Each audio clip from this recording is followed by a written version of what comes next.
محترم ناظرین، السلام علیکم ورحمۃ اللہ وبرکاتہ۔ میرے گھر میں رمضان کی افطاری کی دعوت تھی۔ میری ماں مجھ سے کہنے لگی کہ بیوہ بہن کو بھی بلا لو۔ یہ سن کر میری بیوی نے ہنگامہ کر دیا۔ لوگ افطاری کر کے میری اور میری بیوی کی تعریفیں کر رہے تھے۔ اسی وقت گلی میں شور مچا کے ایک عورت چوری کرتے ہوئے پکڑی گئی ہے۔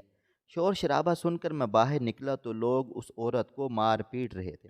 جیسے ہی میری نظر اس عورت پر پڑی تو یہ دیکھ کر میرے پیروں کے نیچے سے زمین نکل گئی تھی کہ وہ کوئی اور نہیں بلکہ میری سگی۔ میں آفس سے نکلا تو بیوی کی کال آ گئی۔ مجھے اپنے پسندیدہ ریسٹورنٹ سے کھانا لانے کا کہہ رہی تھی۔ اس کی بہن اس سے ملنے آئی ہوئی تھی۔ میں اس کی فرمائش سن کر مسکرا اٹھا تھا۔ اپنی بیوی سے بہت پیار کرتا تھا اور وہ بھی مجھ سے بہت پیار کرتی تھی۔ میں ملٹی نیشنل کمپنی میں اچھے عہدے پر کام کر رہا تھا، اس لیے میری بیوی مجھ سے جو بھی چیز مانگتی میں فوراً حاضر کر دیتا تھا۔ میں نے خوشی خوشی کھانا پیک کروایا اور گھر کی طرف چل دیا تھا۔ وہ اپنی بہن سے خوش گپیوں میں مصروف تھی۔ میں نے کھانا کچن میں لے جا کر رکھ دیا اور اسے آواز لگائی تو وہ اٹھ کر جلدی سے کچن میں پہنچ گئی تھی۔ اس نے بہت پیار کے ساتھ میرا شکریہ ادا کیا تو میں مسکراتا ہوا کمرے میں فریش ہونے کے لیے چلا گیا تھا۔ جب باہر نکلا تو کھانا ٹیبل پر لگ چکا تھا۔ میری سالی بھی میری بیوی کی طرح ہی بہت خوبصورت تھی۔ اس کی کچھ دن پہلے ہی شادی ہوئی تھی اور اس کا شوہر باہر کے ملک کام کرتا تھا، اس لیے وہ جب بھی اپنے گھر پر بور ہوتی تو فوراً ہمارے گھر چلی آتی تھی۔ کھانے کی ٹیبل پر اماں جان کو نہ پا کر میں نے سوالیہ نظروں سے ہانیہ کی طرف دیکھا تھا۔ اماں کہاں ہیں؟ ہانیہ، ان کی طبیعت تو ٹھیک ہے نا؟ اپنے کمرے میں ہیں؟ میری بات سن کر میری بیوی اور سالی کے ہاتھ کھانا کھاتے کھاتے رک گئے تھے اور پھر میری بیوی نے پانی کا گلاس کرتے ہوئے کہا، وسیم، اماں تو آپا کے گھر چلی گئی تھی۔ صبح ہی وہ کچھ غصے میں نکلی تھی، اس لیے میں نے آپ کو کال کرنی مناسب نہ سمجھا کیونکہ پھر آپ بھی سارا دن پریشان رہتے۔ میں ہانیہ کی بات سن کر پریشان ہو گیا تھا۔ کس بات پر غصہ ہو کر گئی ہیں اماں؟ میں نے فکر مندی سے پوچھا تو ہانیہ نے گہری سانس لے کر کہا کہ اور تو کوئی بھی بات نہیں تھی، بس ان کی وہی پرانی ضد کہ ہمارے بچے نہیں ہیں تو ہمیں آپا کے بیٹے کو گود لے لینا چاہیے۔ میں نے بس اتنا کہہ دیا کہ اماں ابھی وقت ہی کتنا ہوا ہے، کچھ عرصہ صبر کر لیں، اور ویسے بھی وہ بچے بھی ہمارے ہی بچے ہیں، گود لینا ضروری تو نہیں۔ بس اسی بات پر پہلے اماں جان نے ناراض ہو کر مجھے بد دعائیں دیں اور پھر ناراض ہو کر آپا کے گھر چلی گئی تھی۔ آخری بات بتاتے ہوئے ہانیہ کی آنکھوں میں نمی آ گئی تھی۔ ہانیہ کی بات سن کر مجھے سخت تو غصہ آ گیا تھا۔ اف، یہ اماں بینا بچوں والی بات کرتی ہیں، معلوم نہیں انہیں روز روز یہ باتیں کون سکھاتا ہے۔ میں بات کرتا ہوں جا کر ان سے، میں نے غصے سے اٹھتے ہوئے کہا تو میری سالی سونیا کہنے لگی، بھائی جان چھوڑیں، بزرگ ہیں اور اپنی ممتا سے مجبور ہو کر ہی کہتی ہیں۔ اب آپ ان کے پیچھے آپا کے گھر جا کر بات کریں گے تو ان کے سسرال والے بھی کل کو انہیں طعنہ دیں گے۔ جب غصہ ٹھنڈا ہوگا تو خود ہی واپس آ جائیں گی، یا آپ ان کو ایک دو روز میں خود ہی جا کر واپس لے آنا۔ اب جائیں گے تو بات بڑھ جائے گی۔ سونیا نے واقعی سمجھداری کی بات کی تھی۔ میں نے گہری سانس لے کر واپس ٹیبل پر بیٹھ گیا تھا اور پھر ہم تینوں نے ہلکے پھلکے ماحول میں باتیں کرتے ہوئے کھانا کھایا۔ رات کو دیر سے میں نے سونیا کو اس کے گھر چھوڑا اور پھر اپنی بیوی کے ساتھ لانگ ڈرائیو پر نکل گیا تھا۔ ہماری شادی کو 7 سال ہو چکے تھے، لیکن اب تک اللہ تعالیٰ نے ہانیہ کی گود ہری نہیں کی تھی۔ میں نے ہر جگہ ہی علاج کروا لیا تھا، لیکن کہیں سے بھی ہمیں کوئی امید نہیں ملی تھی۔ ہانیہ اس بات پر اکثر غمزدہ ہو جاتی تھی اور اماں بھی پہلے تو اس کو حوصلہ دیتی رہتی تھیں، لیکن پھر مجھے ہانیہ نے ایسی باتیں بتائیں کہ اماں ہانیہ کے ساتھ صرف میرے منہ پر ہی اچھی رہتی ہیں، پیٹھ پیچھے وہ ہانیہ کو طعنے دے دے کر اس کا جینا حرام کر کے رکھتی ہیں۔ اکثر یہ باتیں سن کر میرا دماغ خراب ہو جاتا اور میں اماں پر اچھا خاصا غصہ کر لیتا تھا۔ اماں میری یہ باتیں سن کر اتنی حیرت سے مجھے دیکھتی جیسے کہ میں پاگل ہو گیا ہوں، لیکن میں نے اپنی بیوی ہانیہ کو اماں کے رحم و کرم پر چھوڑنے کے لیے تیار نہ تھا، کیونکہ میری بیوی صرف میری بیوی ہی نہیں بلکہ میری محبوبہ بھی ہے۔ 4 سال تک کالج میں پڑھتے ہوئے ہم دونوں ہی کو جب یہ لگا کہ ہم ایک دوسرے کے بنا زندہ نہیں رہ سکتے، تو تب میں نے ہانیہ سے شادی کر لی تھی۔ واپسی پر ہانیہ کو پھولوں کے گجرے لے کر پہناتے ہوئے میں نے اس کے دونوں ہاتھ پکڑ کر چوم لیے تھے۔ مجھے اس کے چہرے پر اداسی بالکل بھی اچھی نہیں لگتی تھی، پسند نہیں تھی۔ پورا خاندان ہم دونوں کی محبت کی مثالیں دیتا تھا۔ میں اماں سے ناراض تھا، اس لیے اماں کے پیچھے نہیں گیا۔ کئی روز اسی طرح سے گزر گئے تھے تو مجھے دفتر ہی میں میری بہن کا فون آیا۔ وہ مجھ سے سخت خفا تھی اور مجھے گھر پر بلا رہی تھی۔ میری بہن عمر میں مجھ سے 10 سال بڑی تھی اور ان کے ہمارے اوپر بڑے احسان تھے۔ اس وجہ سے میں اپنی بہن کے ساتھ بدتمیزی نہیں کر سکتا تھا اور میں دفتر سے چھٹی لے کر بہن کے گھر پہنچ گیا تھا۔ آپا، آپ اماں کو سمجھاتی کیوں نہیں ہیں؟ کیوں یہ ہر وقت ہانیہ کو تانے دیتی رہتی ہیں، اس کے پیچھے پڑی رہتی ہیں؟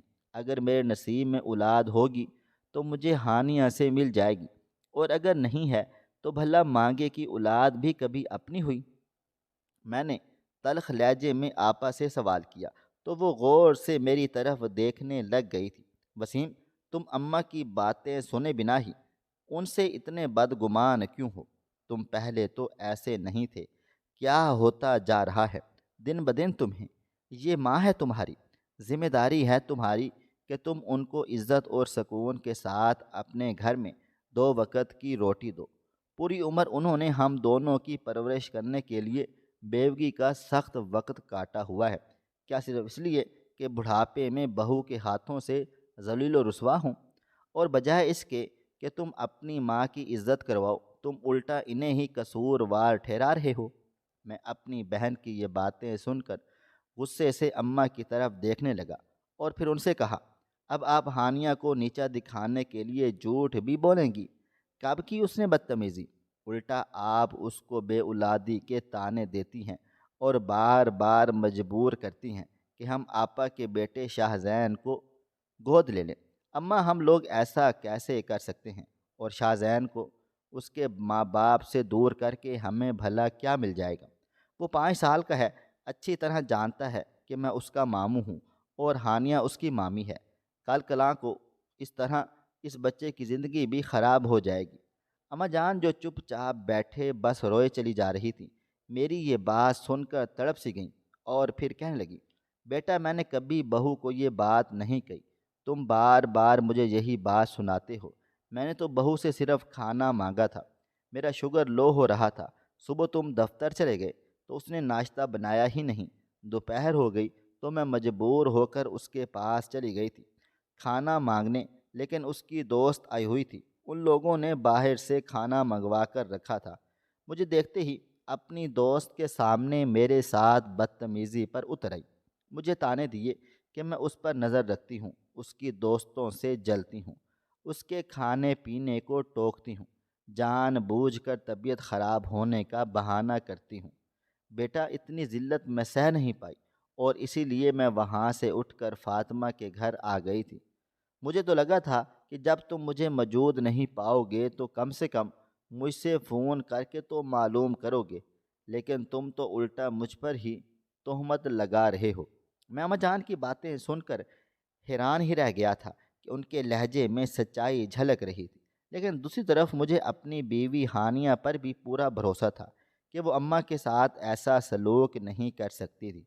میری بہن غصے سے میری طرف دیکھ کر کہنے لگی، ٹھیک ہے بھائی، تم اپنا گھر بچاؤ، میں اپنی بوڑھی ماں کو تمہارے بیوی کے ہاتھوں سے مزید ذلیل و رسوا نہیں کروا سکتی۔ اماں جان، مجھ پر بوجھ نہیں ہے، جہاں پر میرے بچے کھائیں گے وہاں پر میری ماں بھی کھا لے گی، اور رہ گئی بات شاہ زین کی، تو میں تو کبھی اپنے بچے کو تمہاری بیوی جیسی عورت کے قریب بھی نہ بھٹکنے دوں۔ ذرا سی دیر کے لیے نانی سے ملنے جاتے ہیں تو وہ بچوں کو ڈرا دھمکا کے رکھ دیتی ہے، میں بھلا ساری عمر کے لیے اسے اپنا بچہ کیوں دوں گی؟ میں اپنی بہن کی یہ باتیں سن کر شرمندہ سا ہو گیا تھا، کیونکہ واقعی ہانیہ میرے آپا کے بچوں کے ساتھ کچھ اچھا سلوک نہیں کرتی تھی۔ وہ ہمیشہ ہی ان کی شکایت کرتی ہوئی نظر آتی تھی کہ آپا کے تینوں ہی بچے بدتمیز ہیں۔ میں شرمندگی سے سر جھکا کر وہیں بیٹھا رہتا تو میری بہن نے غصے سے مجھے گھر جانے کا کہہ دیا اور اماں کا ہاتھ پکڑ کر اپنے کمرے میں چلی گئی تھی۔ میں چپ چاپ وہاں سے اٹھ گیا اور اپنا سا منہ لے کر گھر پہنچ گیا تھا۔ میرا ارادہ تھا کہ میں ہانیہ سے اس بارے میں پوچھ تاچھ کروں گا، لیکن جب گھر پہنچا تو یہ دیکھ کر خاموش ہو گیا کہ میرا پورا سسرال میرے گھر جمع تھا۔ ہانیہ نے خوب اچھی اچھی ڈشز بنا کر رکھی تھیں۔ اپنی ماں سے کی مدد سے پورا کچن سنبھال کر رکھا تھا۔ میں بھی سسرال والوں کو دیکھ کر ان کے ساتھ خوش دلی سے بات چیت کرنے لگا۔ ہانیہ کے گھر والے حیثیت میں ہم سے بہت کم تھے، لیکن ہانیہ کی سبھی بہنوں کے رشتے اچھے اچھے گھرانوں میں ہوئے تھے، اس لیے بھی میں ہانیہ کے گھر والوں پہ زیادہ روک ٹوک نہیں کرتا تھا کہ کہیں انہیں ایسا نہ لگے کہ اپنی حیثیت کا گھمنڈ کر رہا ہوں۔ جب وہ لوگ کھانا کھا کر واپس چلے گئے تو میں نے ہانیہ سے بات کرنے کی سوچی، لیکن وہ تھکن کا بہانہ کر کے سونے کے لیے لیٹ گئی تھی۔ اگلے روز دفتر جانے سے پہلے میں نے اس سے بات کی کہ اس نے امی جان کے ساتھ بدتمیزی کی ہے، تو وہ رو رو کر الٹا میرے گلے ہی پڑ گئی تھی کہ میں اسے جھوٹا سمجھ رہا ہوں۔ میں سخت پریشان تھا کہ ماں اور بیوی میں سے کس کو سچا سمجھوں۔ میں اسی پریشانی میں دفتر پہنچ گیا۔ دفتر میں بھی میرا دھیان کسی چیز میں نہیں لگ رہا تھا۔ یہ دیکھ کر میرا کولیگ مجھ سے ملنے کو آ گیا۔ یہ میرا دوست بھی تھا اور ہم پچھلے کئی سالوں سے ایک ساتھ کام کاج کر رہے تھے۔ میں نے اسے اپنی ساری پریشانی کہہ سنائی تو وہ مجھے سمجھانے لگا، وسیم میری بات سنو، تم بے شک بھابھی سے بہت محبت کرتے ہو، لیکن اس کا یہ مطلب نہیں کہ اپنی ماں کی طرف سے اپنی ہر ذمہ داری سے آنکھیں بند کر لو۔ مجھے یہ لگتا ہے کہ اس بار آنٹی اپنی جگہ پر صحیح ہیں، کیونکہ بھابھی کو اچھی طرح سے اس بات کا اندازہ ہو چکا ہے کہ تم ان کی کسی بھی بات کو رد نہیں کرتے، اور اس وقت وہ تمہاری اسی کمزوری کا فائدہ اٹھا رہی ہیں۔ بھلا آنٹی ایسا کیوں چاہیں گی کہ وہ فاطمہ آپا کے بیٹے کو گود لے لیں؟ آپا کو بھلا کس چیز کی کمی ہے؟ ان کے شوہر تم سے حیثیت میں دگنا مضبوط ہے۔ ہاں، اگر ایسا ہوتا کہ تمہارے پاس اتنی دولت ہوتی تو تمہاری بہن ایسا لالچ میں کرتی تو سمجھ میں بھی آتا ہے۔ واقعی میرا دوست شاہ زیب صحیح کہہ رہا تھا۔ ایسا ہی لگتا تھا کہ ہانیہ اب جان بوجھ کر اماں سے جان چھڑوانے کے لیے ہی یہ سب کچھ کر رہی ہے، کیونکہ پچھلے بہت سے دنوں سے میں نے ایک بات نوٹ کی تھی کہ اب میرے گھر میں میرے سسرال والوں کا آنا جانا بہت زیادہ بڑھ چکا تھا، اور وہ دوسری طرف میری اکلوتی بہن کئی کئی مہینے بعد اگر گھر آ بھی جاتی تو ہانیہ کا منہ بن جاتا تھا، اور وہ کوئی نہ کوئی ایسی بات کر کے ہی ماحول خراب کر دیتی تھی، جس کی وجہ سے آپا کو جلدی ہی واپس جانا پڑتا تھا۔ میں نے اپنا رویہ ہانیہ سے تھوڑا تبدیل کر لیا اور جا کر اماں جان کو خود ہی گھر لے آیا۔ ہانیہ کو میری اس بات پر بہت غصہ آ گیا تھا، اور اس نے ایک دو بار مجھے اماں کے بارے میں کوئی بات کرنے کی کوشش کی تو میں نے سختی سے اسے جھڑک دیا تھا۔ اس بات پر وہ کافی دیر تک منہ بنا کر بیٹھی رہی تھی، اور پھر رو دھو کر مجھے دوبارہ سے مجبور کرنا شروع کر دیتی تھی میں اسی کی ہی بات پر یقین کروں۔ لیکن میں اب خود بھی اماں جان کا خیال رکھنا شروع ہو گیا تھا، اور چند ہی دنوں میں مجھے معلوم ہو گیا کہ اماں جان نے مجھے جھوٹ نہیں بتایا تھا، بلکہ ہانیہ جان بوجھ کر ان کے کھانے پینے تک کا دھیان نہیں رکھتی تھی۔ وجہ صرف یہ تھی کہ وہ چاہتی تھی کہ اماں یہ گھر چھوڑ کر ہمیشہ ہمیشہ کے لیے میری بہن کے پاس چلی جائیں، اور ایسا میں ہرگز ہونے نہیں دے سکتا تھا، کیونکہ پورا خاندان مجھے اس بات پر لعنت ملامت کرتا رہتا۔ ایک روز میں دفتر سے جلدی گھر لوٹا تو اماں جان کچن میں روٹیاں بنا رہی تھیں، اور جب کہ ہانیہ مزے سے منہ پر ماسک لگائے اپنی بیوی سے اپنی بہن سے فون پر بات کر رہی تھی، میں دبے پاؤں پہلے پورے گھر کا جائزہ لے کر پھر اچانک سے ہانیہ کے سر پر جا کر کھڑا ہو گیا تھا، تو وہ مجھے دیکھ کر گھبرا گئی، اور جب میں نے اماں کو کچن سے بلایا تو ہانیہ اماں کے بارے میں پھر سے الٹی سیدھی باتیں کرنے لگی، اور میں نے زندگی میں پہلی بار ہانیہ کو کھینچ کر تھپڑ دے مارا تھا۔ اماں جان مجھے روکتی ہی رہ گئیں، لیکن میں تھک چکا تھا۔ اس کی ہر غلطی کو نظر انداز کر کر کے اس نے تھوڑی ہی دیر میں رو رو کر پورا گھر سر پر اٹھا لیا تھا، اور اپنے میکے والوں کو بھی فون کر کے بلا لیا تھا۔ میں چاروں طرف سے اس کی ماں، بھابھیوں، بھائی اور والد کے درمیان گھرا ہوا بیٹھا تھا، اور وہ سب لوگ مل کر ایک ہی بات کیے چلے جا رہے تھے کہ میں نے ان کی بیٹی پر ہاتھ کیوں اٹھایا تھا۔ ان لوگوں کا کہنا تھا کہ مجھے اپنی ماں کی باتوں میں نہیں آنا چاہیے تھا۔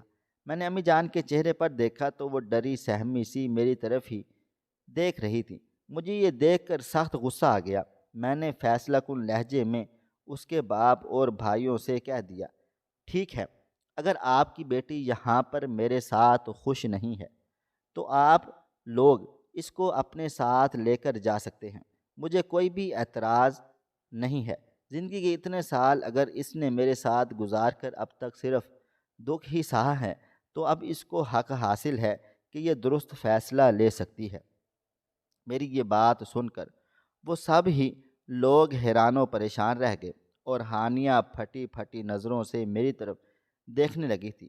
میں چپ چاپ وہاں سے اٹھا، اپنی ماں کا ہاتھ پکڑا اور ان کے کمرے میں لے گیا۔ تھوڑی ہی دیر میں مجھے آواز سنائی دی کہ وہ سب لوگ واپس جا چکے تھے۔ میں نے گہری سانس لی۔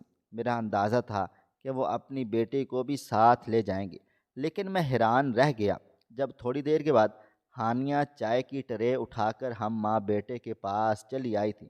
رو رو کر اس کی آنکھیں سوجی ہوئی تھیں۔ وہ آتے ہی اماں جان کے پیروں پر ہاتھ رکھ کر بیٹھ گئی اور ان سے معافی مانگنے لگ گئی تھی۔ میری اماں جان یہ سب کچھ دیکھ کر گھبرا گئی اور اسے فوراً کھینچ کر اپنے سینے سے لگا لیا۔ میری ماں ایسی ہی تھی، دل کی بالکل صاف۔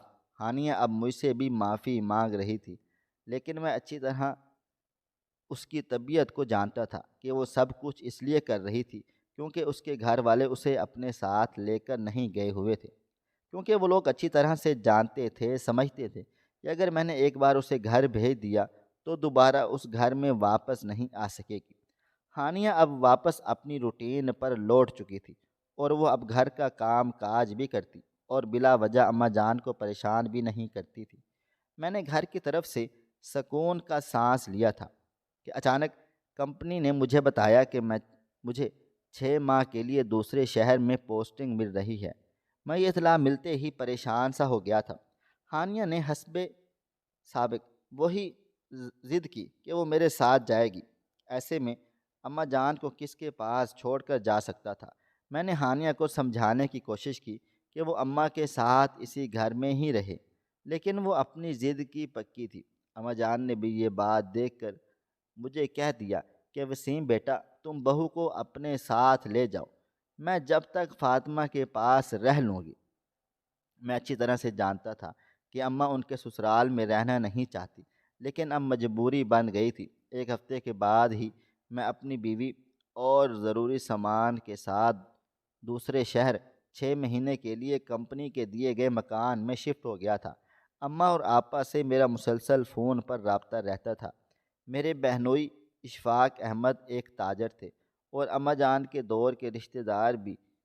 جب کئی سال پہلے ابو جان کی وفات ہوئی تھی اور میں بھی ابھی پڑھ لکھ ہی رہا تھا تو گھر کا پورا نظام بگڑ کر رہ گیا، لیکن اشفاق بھائی اور فاطمہ آپا نے ہر معاملے کو سنبھال لیا تھا، اور کبھی بھی اس بات کا احساس نہیں جتایا تھا کہ مجھے دوسرے شہر میں آئے ہوئے ابھی 2 ہی ماہ ہوئے تھے کہ اچانک مجھے ایک افسوسناک خبر ملی کہ اشفاق بھائی دل کا دورہ پڑنے سے جان کی بازی ہار گئے ہیں۔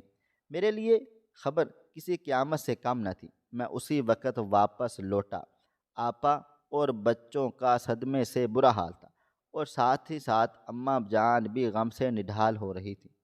اشفاق بھائی کے ساتھ صرف ان کی والدہ اور چھوٹا بھائی رہتے تھے، باقی دونوں بڑے بھائی ان دونوں سے الگ تھلگ رہتے تھے۔ ان کی وفات ہوتے ہی ان کی والدہ نے اور دیوروں نے ایک دم سے آپس سے منہ موڑ لیا تھا، اور ابھی تدفین کے بعد ہم لوگ قبرستان سے واپس لوٹے ہی تھے تو میں نے دیکھا کہ ان کے خاندان والے میری بہن کو بری طرح سے کوستے ہوئے گھر سے نکل جانے کا کہہ رہے تھے۔ یہ منظر دیکھ کر میں حیران رہ گیا تھا کہ کل تک جن لوگوں نے میری بہن اور بہنوئی اتنی قربانیاں دے چکے تھے کہ کہ آج ان کی آنکھیں بند ہوتے ہی ان لوگوں نے کیسا رنگ ڈھنگ دکھا دیا تھا۔ اشفاق بھائی کی امی مجھے دیکھتے ہی غصے سے کہنے لگی کہ وہ دیکھو آ گیا ہے بہن کے ٹکڑوں پر پلنے والا بغیرت بھائی، جو خود بھی اپنی بیوی کے ساتھ گل چھڑے اڑا رہا ہے، اور پچھلے اتنے ماہ سے اس کی ماں میرے بیٹے کے در پر پڑی تھی، اپنی بہن اور ماں کو لے کر یہاں سے نکل جاؤ۔ میرے بیٹے کی ابھی عمر ہی کیا تھی؟ یہ تمہاری بہن کے سبز قدموں کا نتیجہ ہے کہ میرا بیٹا اتنی سی عمر میں ہی یہ دنیا چھوڑ کر چلا گیا ہے۔ نہ جانے اسے کس بات کی ٹینشن دے رکھی تھی اس عورت نے۔ ان کے رشتہ دار بھی اٹھ اٹھ کر میری بےعزتی کر رہے تھے۔ یہ سن کر بھی مجھے غصہ آ گیا۔ میں نے فوراً اپنی ماں اور بہن سے کہا کہ وہ لوگ فوراً میرے ساتھ چلیں، لیکن میری آپا نے وہ گھر چھوڑنے سے انکار کر دیا تھا اور چٹان کی طرح مضبوطی سے وہیں جم کر بیٹھ گئی تھی۔ انہوں نے دو ٹوک لہجے میں کہہ دیا تھا کہ وہ یہ گھر چھوڑ کر کہیں بھی نہیں جائیں گی۔ یہ گھر ان کے محروم شوہر کا بنا ہوا ہے، اور وہ اپنے یتیم بچوں کو اپنے شوہر کی وراثت سے محروم نہیں کریں گی۔ یہ بات سن کر ان کی ساس نے میرا لحاظ نہ کرتے ہوئے وہیں ان کے ساتھ مار پیٹ کرنی شروع کر ڈالی تھی۔ یہ دیکھ کر میرا خون غصے سے کھول اٹھا، لیکن ہم لڑکی والے تھے۔ وہاں پر موجود اشفاق بھائی کے دوسرے رشتہ داروں نے بڑی مشکل سے ان کی ماں کو روکا اور مجھے کہنے لگے، وسیم بیٹا، تم بہو کو اپنے ساتھ لے جاؤ، ابھی بھابھی جان غصے میں ہیں، جب ان کا غصہ ٹھنڈا ہوگا تو ہم خود اپنی بہو کو واپس لائیں گے۔ میں فاطمہ آپا کو زبردستی ان کے سسرال سے لے آیا۔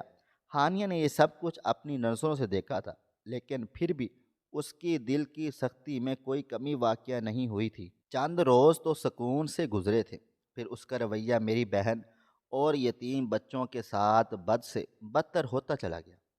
میں اپنی نوکری کی وجہ سے مجبور تھا دوسرے شہر میں رہنے کے لیے۔ ایک روز 5 سال کی شاہزین نے فریج میں رکھا ہوا فروٹ نکال کر کھا لیا، اور اس بات پر ہانیہ کو اتنا برا لگا کہ اس نے کسی رشتے کا لحاظ کیے بنا اس بچے کو بہت بری طرح سے مارا، یہاں تک کہ اس کا سر پھٹ گیا تھا۔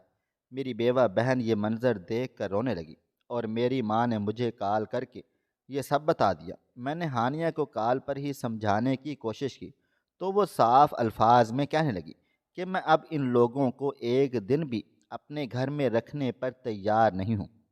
اپنی بہن سے کہو کہ وہ یہ واپس اپنے سسرال لوٹ جائے۔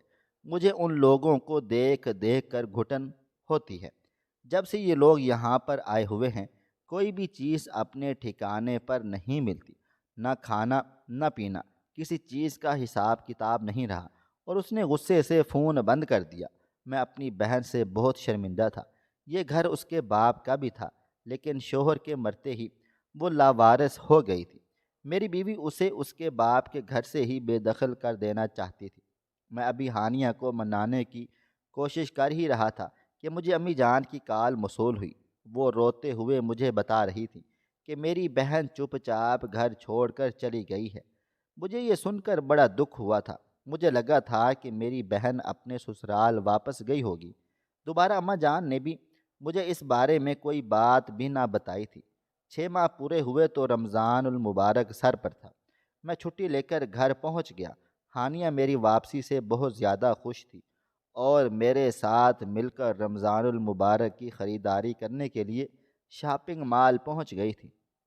اس نے اپنی مرضی سے ڈھیروں ڈھیر چیزیں خریدی، اور پھر کھانے پینے کا ڈھیر سارا سامان خریدنے لگی۔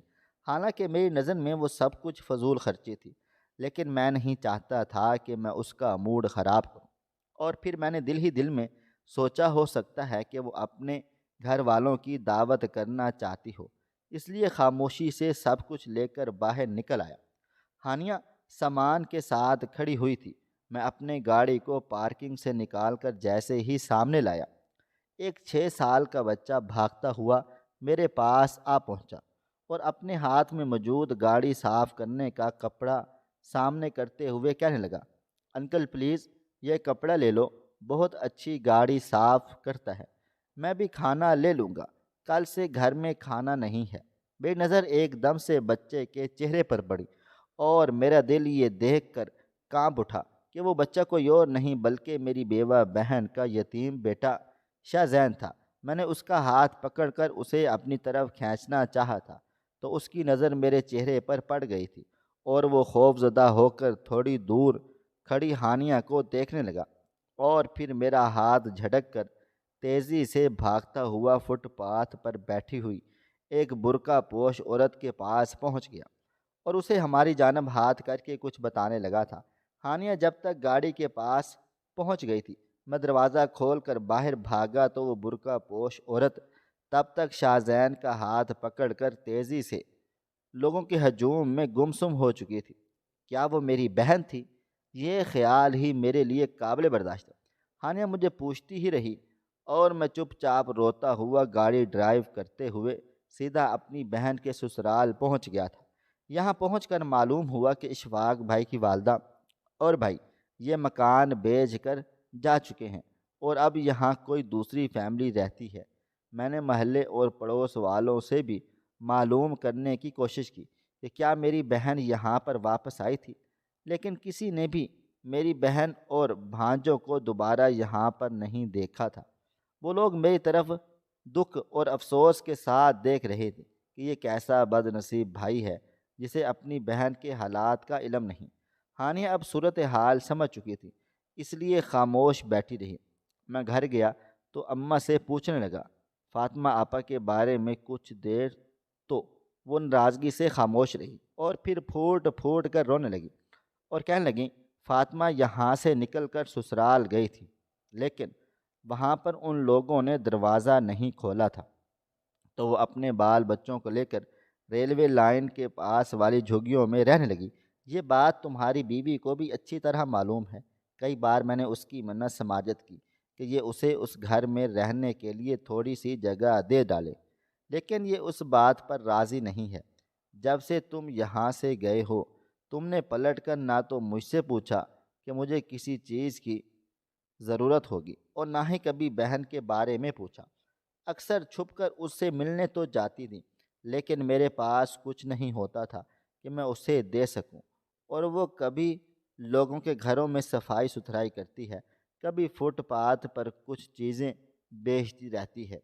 ایک بچہ مکینک کے پاس کام کر رہا ہے، ایک بچہ کوڑا چنتا ہے اور سب سے چھوٹا شاہ زین گاڑیوں کے شیشے صاف ستھرے کرتا ہے اور کپڑے بیچتا ہے۔ یہ سن کر مجھے ایسا لگا جیسے میرے پیروں کے نیچے سے زمین نکل گئی۔ میں اماں کی بتائی ہوئی جگہ پر پہنچا تو لوگوں سے پوچھ کر یہ معلوم ہوا کہ میری بہن وہ جگہ چھوڑ کر کہیں چلی گئی ہے۔ میں نے 2-3 روز اسے تلاش کیا، اتنے میں رمضان المبارک شروع ہو گیا تھا۔ میری بیوی نے بہت بڑی دعوت افطار رکھی ہوئی تھی اور گھر میں میلاد پاک اور قرآن پاک خانے کے ساتھ پورے محلے میں افطاری بھی بانٹی گئی تھی۔ سبھی لوگ میری بیوی کے اس عمل کی تعریفیں کر رہے تھے اور سارے محلے میں ہم دونوں کی دریا دلی کی مثالیں دی جا رہی تھی۔ خوشنما اور لذیذ کھانوں کو دیکھ کر میری اماں جان رونے لگی اور کہنے لگی بیٹا یہ کھانا اپنی بہن کو بھی دے آؤ، وہ پرانے سکول کے پاس جھگی میں موجود ہے، مجھے کل ہی کام والی سغرا نے بتایا ہے۔ اماں جان کی یہ بات سن کر غصے سے ہانیہ زور زور سے بولنے لگی اور کہنے لگی رو رو کر آپ نے نحوست ڈالی ہوئی ہے، آپ سے کبھی میری خوشی برداشت ہی نہیں ہوتی۔ اچھا ہوتا کہ اپنی بیٹی کے ساتھ آپ بھی اس گھر سے رفع دفع ہو جاتی۔ یہ سن کر غصے سے میرا دماغ گھوم گیا اور میں نے ہانیہ کو تھپڑ دے مارا۔ وہ غصے اور حیرت سے میری طرف دیکھ رہی تھی۔ ابھی میں نے اسے کچھ کہنے ہی والا تھا کہ گلی میں شور بلند ہوا۔ کچھ لوگ بازار کی طرف سے چوری کر کے بھاگتی ہوئی ایک عورت کو پکڑ کر لا رہے تھے۔ شور سن کر میں بھی گلی میں بھاگا۔ پوچھنے پر معلوم ہوا کہ یہ عورت ایک بیکری سے سامان چرا کر بھاگ رہی تھی کہ مالک کی نظر پڑ گئی۔ وہ لوگ اب اس عورت کو مار پیٹ رہے تھے۔ اچانک ان کے ہاتھ سے اس عورت کا نقاب ہٹ گیا اور یہ دیکھ کر میرے سر پر جیسے آسمان ٹوٹ پڑا کہ وہ میری بیوہ بہن فاطمہ ہے۔ تڑپ کر آگے بڑھا تھا اور اسے سب لوگوں سے چھڑوا کر اپنے سینے سے لگا کر کھڑا ہو گیا تھا۔ اس کا سر کھلا ہوا تھا، کپڑے پھٹ چکے تھے، وہ بڑی شرمندہ تھی۔ میں نے روتے ہوئے محلے والوں سے کہا کہ اس نے جو بھی نقصان کیا ہے وہ میں بھرنے کے لیے تیار ہوں۔ یہ میری نصیبوں کی ماری ہوئی بیوہ بہن ہے، اسے بخش دو۔ لوگ یہ سن کر حیرت اور شرم سے دور دور ہٹ گئے تھے۔ میں نے جیب سے ہزار ہزار کے کئی نوٹ نکال کر بیکری کے ملازموں کی طرف پھینک دیے اور کہنے لگا، یہ لو اپنا نقصان پورا کرو اور یہاں سے چلے جاؤ۔ میری نظر کھانے کے اس پیکٹ پر پڑی تھی جس میں موجود ڈبل روٹی کچل کر چورا چورا ہو گئی تھی، ہجوم کے قدموں کے تلے روندی گئی تھی۔ میں نے روتے ہوئے اپنی بہن کو اپنے گھر لے آیا تھا۔ ہانیہ جو دروازے میں کھڑی بت بنی یہ سب کچھ دیکھ رہی تھی۔ میں نے گھر میں داخل ہوتے ہی غصے سے اسے کھڑے کھڑے ہی طلاق دے ڈالی تھی۔ اس عورت کی وجہ سے میری سگی ماں جائی اور اس کے یتیم بچوں نے کیسا کیسا وقت دیکھا تھا، لیکن اس ظالم عورت کے دل میں رحم نہیں آیا تھا۔ میری بہن اور ماں مجھے روکتے ہی رہ گئے، لیکن میں نے اپنی بیوی کو دھکے دے کر گھر سے نکال دیا۔ وہ اب میرے پیروں پہ گر کر معافی مانگ رہی تھی، لیکن اب کچھ نہیں ہو سکتا تھا۔ کاش میں اس پر پہلے ہی سختی کرتا اور اسے اس کی حدود میں رہنا سکھاتا تو آج ہم سب کو یہ دن نہ دیکھنا پڑتا۔ وہ روتی دھوتی ہوئی اپنے گھر کو چلی گئی تھی۔ میں اپنی بہن کو چادر اڑا کر گاڑی میں بٹھا کر اس کی جھونپڑی پر لے گیا اور تینوں بچوں کو اپنے ساتھ لے آیا تھا۔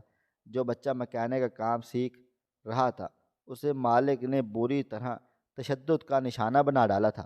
اس کی بیماری کی وجہ سے میری بہن اور دوسرے بچے بھی کام پر نہیں جا سکتے تھے۔ پچھلے 3 روز سے فاقے سے بھوکے تھے۔ بھوک سے مجبور ہو کر میری بہن نے پہلے لوگوں سے کھانے کی بھیک مانگی اور پھر مایوس ہو کر ڈبل روٹی کا پیکٹ چرا کر بیکری سے بھاگی تھی تو لوگوں کے ہتھے چڑھ گئی تھی۔ میں نے روتے ہوئے اپنی بہن اور اس کے بچوں کے پیروں میں گر چکا تھا۔ میری ذرا سی غفلت نے ان لوگوں کی زندگی کو کہاں سے کہاں پہنچا ڈالا تھا۔ ہم لوگ گھر واپس لوٹ آئے۔ کاش لوگ ایک دوسرے کا احساس کریں تو کہیں بھی ایسے سانحے جنم ہی نہ لیں۔ محترم ناظرین، آپ کو آج کی ہماری کہانی کیسی لگی؟ کمنٹ باکس میں اپنی رائے کا اظہار ضرور کیجیے گا۔ خواہش صرف اتنی ہے کہ کچھ الفاظ لکھوں جس سے کوئی گمراہی کے راستے پہ جاتے جاتے رک جائے، اور نہ بھی رکے تو سوچ میں ضرور پڑ جائے۔ پیارے دوستو، امید کرتا ہوں کہ آپ کو یہ ہماری کہانی پسند آئی ہوگی۔ کہانی پسند آئی ہو تو ویڈیو کو لائک کریں، کومنٹس کریں، شیئر کرنا بالکل بھی نہ بھولیں۔ اور ہاں، اگر آپ لوگ اس چینل پر نئے ہیں تو اس چینل کو سبسکرائب ضرور کر لیجئے گا اور نوٹیفیکیشن کو ضرور دبا دیجئے گا تاکہ آنے والی کہانی سب سے پہلے آپ کو مل سکے۔ ملتے ہیں کل ایک نئی اور دلچسپ کہانی کے ساتھ۔ اللہ حافظ۔